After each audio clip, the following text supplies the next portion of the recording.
సంవత్సరాల తరబడి ఎన్ని మందులు వాడినా మీ మోకాల నొప్పులు తగ్గట్లేదా? ప్రాణ పెయిన్ క్లినిక్ లో అత్యాధునిక చికిత్స. విజయవాడ నీట మునిగింది. ఎక్కడ చూసినా నీరు, ప్రజల కంట కన్నీరే కనబడుతోంది.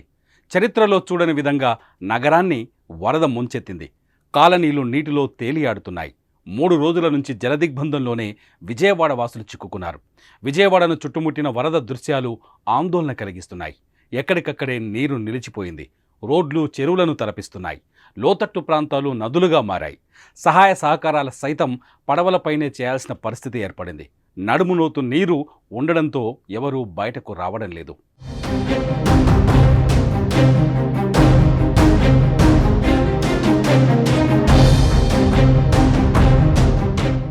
సీఎం చంద్రబాబు నాయుడు స్వయంగా వరద ప్రభావిత ప్రాంతాల్లో పర్యటించారు. ఆదివారం సాయంత్రం నుంచి సోమవారం తెల్లవారుజామున ఉదయం 4:19 వరకు వరద ప్రభావిత ప్రాంతాల్లోనే ఆయన పర్యటించారు. తొలుత విజయవాడ సింగ్ నగర్, ఆ తర్వాత ఇబ్రహీంపట్నం, మూలపాడులో పర్యటించారు చంద్రబాబు. తర్వాత అక్కడి నుంచి నేరుగా విజయవాడ కృష్ణలంకలో పర్యటించారు. బోటులో వెళ్లి వరద బాధిత ప్రాంతాలు సీఎం చంద్రబాబు పరిశీలించారు. ప్రకాశం బ్యారేజీ వరద 11 లక్షల క్యూసెక్లకు చేరుకోవడంతో అక్కడి ప్రజలను ధైర్యంగా ఉండాలని చెబుతూ అధికారులను అప్రమత్తం చేశారు.